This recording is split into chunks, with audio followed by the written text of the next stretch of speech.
우리 해군의 최강 전력이 될 항모를 두고 논란이 일고 있습니다. 이전까지는 경항모냐 중형항모냐라는 논란이었지만 현재는 어떤 함재기를 탑재하냐로 논쟁의 범위가 확대되는 모양새인데요. 그런데 여기서 각기 다른 항모를 주장하는 사람들의 공통점이 있는데 바로 이와 같은 항모 탑재형 조기 경보 통제기에 도입이 절실하다고 주장하고 있습니다. 한편 경항모파는 우리 군이 보유하고 있는 E737조 기경보 통제기를 추가 도입하면 된다고 주장하고 있습니다. 또 다른 일각에서는 아무리 항공모함 전단의 위력이 뛰어나더라도 조기경보 통제기가 없다면 항모는 쓸모없다고 주장하고 있습니다.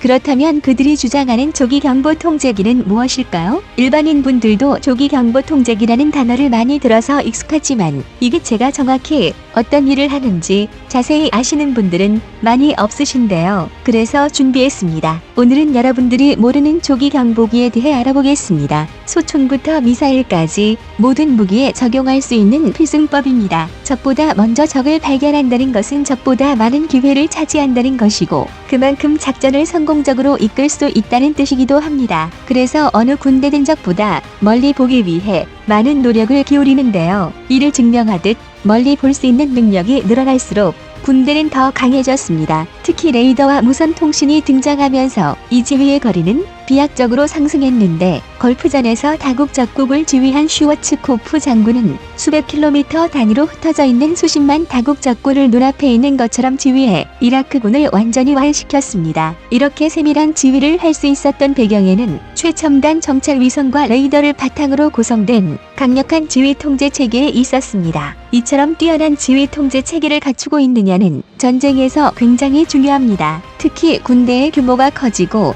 무기의 사거리가 늘어나면서 부대 간 거리가 멀어진 현대전에서는 그만큼 우수한 지휘 통제 체계는 승리를 위한 필수 요소가 되었습니다. 이를 간단히 설명하면 AWACS 매미왁스 또는 AWNC라고 합니다. 우리 군 역시 4대의 E737 AWNC를 보유하고 있습니다. 하지만 이 정도로 숫자로는 발전하는 우리 군을 감당하기에 턱없이 모자란다는 비판이 이어지고 있는데요. 특히 ED와 같은 조기경보 통제기를 운영할 수 없는 경항모로 항모 전단을 편성하는 것에 대한 비판이 거세지고 있습니다. 그렇다면 조기경보 통제기가 어떤 역할을 하길래 조기경보 통제기를 알기 전에 먼저 알고 가야 할 게 있습니다. 현대전은 거의 대부분의 무기가 보이지 않는 비가 시선 밖에서 발사됩니다. 이에 따라 무기의 사거리와 속도, 그리고 정확성이 고도로 발달한 정밀 유도 무기 PGMOI, 전장의 주류가 되고 있는데요. 그리고 이를 요격하기 위해서는 비가 시선 밖에서 날아오는 PGM을 사전에 감지할 수 있는 탐지 장비가 필요하게 됐습니다. 바로 이 부분에서 절대적인 역할을 하는 것이 레이더입니다. 레이더가 없는 군대는 적이 공격을 피할 수도 적을 찾을 수도 없습니다. 하지만 대부분의 레이더는 지상이나 해상에 배치되어 있는데요. 그런데 전투무기 체계가 점점 고도화되고 스텔스 무기들이 등장하면서 고정형 레이더로는 정확한 탐지가 어려워졌습니다.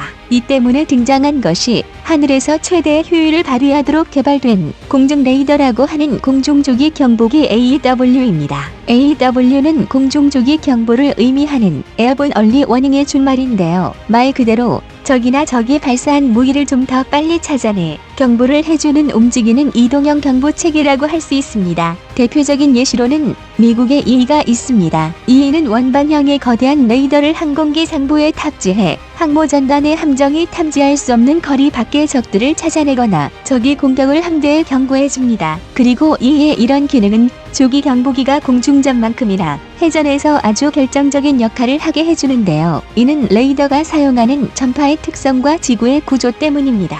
지구는 원형의 형태인 것에 반해 레이더가 사용하는 전파는 직진성을 가지고 있습니다. 그래서 아무리 좋은 레이더라도 쏘아낸 전파가 지구 공면을 따라 날아가지는